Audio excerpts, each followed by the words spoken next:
Welcome to another episode Abang Goreng. Selamat datang ke Abang Goreng. Hari ini kita akan do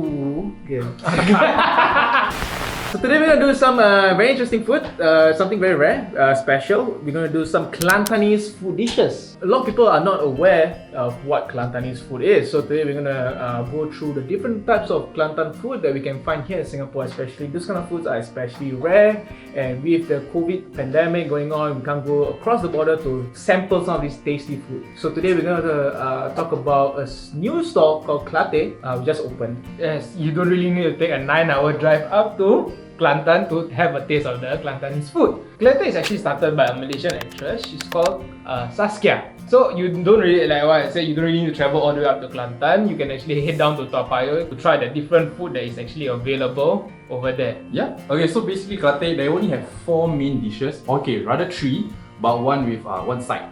Okay, then what they have is actually Laksam, which is the white noodle over there. Michelob, 2 different variation of noodles. On far end you can see nasi krabo. Okay, you might be asking usually nasi krabo is in blue color, but just for presentation wise, probably they use yellow lah, cause maybe out ing. Low toner bro. And then also we have this thing called cholet mala. Cholet mole. I was going to say cholet mole. So Kelantan is a region in northern Malaysian Peninsula. Their cuisine are very similar to dishes in Terengganu, and they share a lot of similarities. So a lot of food there are their version of their variations, where they take a lot of inspirations from Indonesia and even Thailand, because Thailand is very near to in terms of proximity to Kelantan. So we will not be rating the food today because there is no similar things to compare to, but instead we'll be doing more of a taste test for you guys, because this is pretty new to us. We'll just be letting you guys know what it's like. Is it worth to travel all the way to Toa Payoh for this, or even further down to Kelantan? So now we're gonna sample the first dish, which is Laksam. Right, a lot of people may think that Laksam stands for Assam Laksa, but it's just a Terengganu version of Laksa. So the key distinctions between what makes Kelantanese Laksa stand out is, you can see, is the white thick gravy that is the main broth for Laksam. Okay, so one key distinction is that traditionally the noodle is a Laksam roll. Right. Yeah, so Laksam roll is actually a type of like noodle where it's rolled up. Like I believe the Chinese can do like kway chap, right? It's like a rolled up kway chap. But unfortunately, they do not have it. So an alternative is a traditional white noodle. Laksa noodle. Yeah. I think before we start, can I just address the room right there? Yeah, the elephant in the room. Yeah, very strong. Yeah, it's very pungent. Alright, so we have dished out, and we can give a quick sample. Oh, okay, I don't know if this is just my tongue, but it's quite sour. I think, right, if you were to leave this for another hour or something like that, right, this will definitely turn bad. I really feel that this is not a tapao dish. Unless you buy, they straight away go and eat.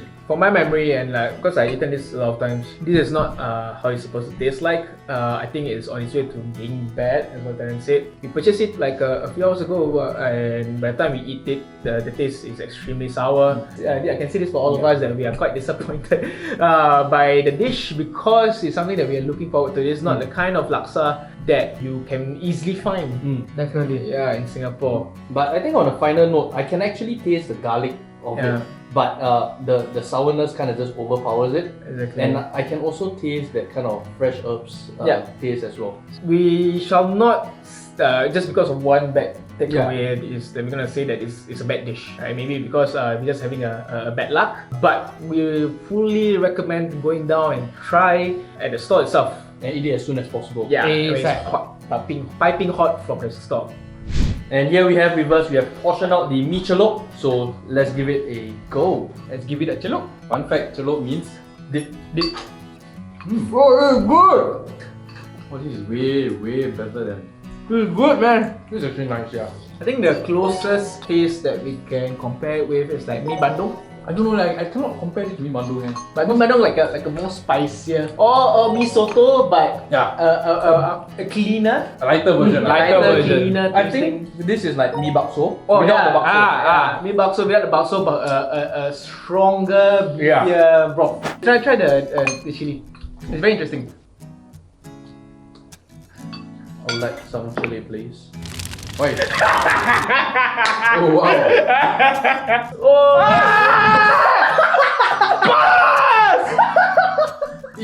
this country, man.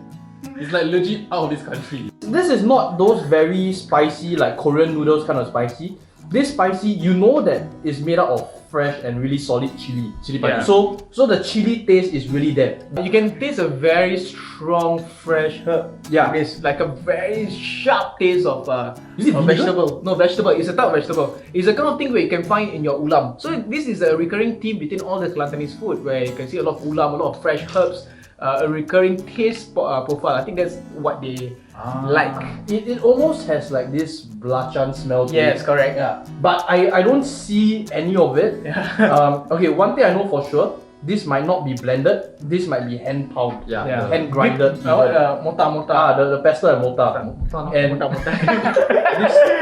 this is potent. Yeah, it is actually potent. Only potent. Only potent. But this is really nice. I think maybe you enjoy it, right? If you put the chili. I don't see myself anywhere. I don't see myself anywhere. I'm not gonna do. I'm not gonna put inside anywhere. Okay, then for the rest Yeah. of you guys, put it inside. I'll You try. will have a different flavor profile in the soup. Can I have the chili? It's really nicer. Like you can taste Haram. This is close to haram, you know. Close to haram. So you cannot tahan this, how you want to tahan? Rouge has the second type of noodles here, which is like a kway teow rice noodle. Which do you guys actually prefer? Kway teow. Or kway teow. Yeah. It's not the noodle, bro. It's the soup lah. So which noodle you like more? I don't know. Actually, both are equally as good because of the soup. With chili? No, man. I think on a very general basis, right, you can eat the soup by itself and it's delicious. Yes. Just to top it up is this chili lah. Wow, man. I know we said that we're not going to rate this, but I guess we can't help it. So for me, I'm going to give this dish 1 mango. Mango. 1 mango. All in all, right, michelob from Kelate SG. Woo. Is abang boleh approve? Now on to the last main dish. We're gonna sample the nasi krabo, a specialty from Terengganu and Kelantan. Now, nasi krabo, it's a traditional Malay cuisine that takes inspiration from nasi ulam. It's a form of nasi ulam. So basically just a rice with fresh herbs and raw vegetables. So more on nasi krabo, from what we understand, krabo is the leftover herbs and vegetables, and what they do is they will just mix together and add it to the rice. So it's basically like a Malay shepherd's pie. Yeah. Let's give it a go. And the thing about nasi krabo, it's usually eaten with like spicy chili, which already sampled earlier.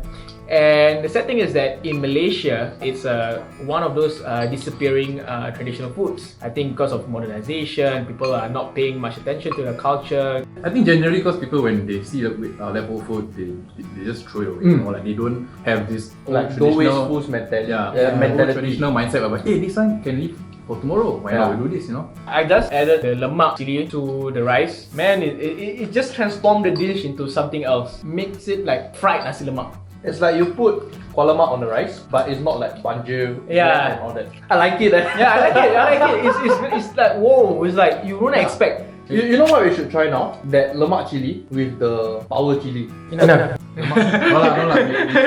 I'll try it. So this is very interesting because like just by your choice of chili, just by a choice of chili that you add to the nasi krabo, it transforms the dish entirely into something else. It works. Mix both of them together, it works. Okay, in short, you just get a spicy lemak sauce lah. I like how Kelantan has this power play in terms of sauce. Like, Power play. Yeah, this is why. Like, if you imagine the fact that Terrence tried to blend both sauces together and it works perfectly. So I'm gonna assume that's how they. Yeah, their they do it, USP lah. You know, that's the point lah. Like, And the last one I've yet to try. Shall we try the last one? Sharik, you have the honors. It's red lah, but it's not spicy lah. Don't- That's what you said for everything. What? Interesting.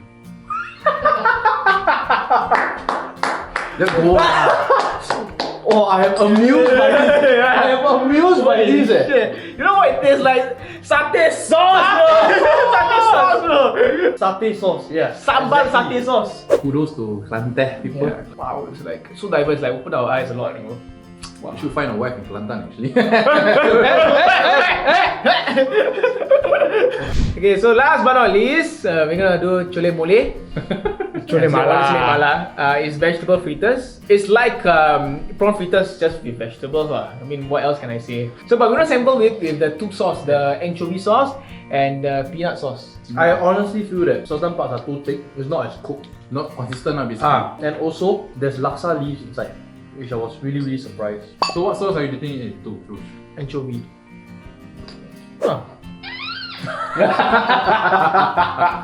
Too strong? Very strong. A bit. Oh, too much.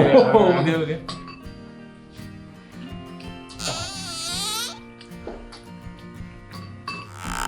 Don't know. That's terrible. I feel it's a mouthful. Like, I think on its own, the batter is not seasoned at all. All it is just flour, in hopes of it being seasoned by the chili and the herbs and all that stuff, but it's just a dough ball. So the thing that makes it outstanding will be the sauces. yep. I believe this one should be crunchy lah. I guess it's not a papao Food, food lah. So overall, how was Kelate for you guys? I would personally go down to Toa Payoh to actually experience the freshness of the food because some foods are not meant to be delivered I would say So yeah, I would highly recommend you all to go there. Toa Payoh, Kelate shop. I think for those that have never tried this before, it is the first time I've had so many flavor profiles coming from the chili alone. So for me, go there just to experience the different flavor profiles of the chili. I would want to travel to northern Malaysia to try nasi krabo. There's this article where this lady in Terengganu, she said nasi krabo is the world's top 50 street food. Oh, Yeah, it's that good. Rice is in the street food. Yeah, the nasi krabo. is it blue color or yellow color? Blue color. It was Top 50 in the world, We enjoy us exploring new foods, so like more deeper exposition into different nuances between the dishes in like let's say different cuisines or different cultures. Do let us know in the comments down below. So I think it's very hard to find Kelantan food. So thank you to Abang Rush for finding out this hidden gem for us. So stay tuned for more.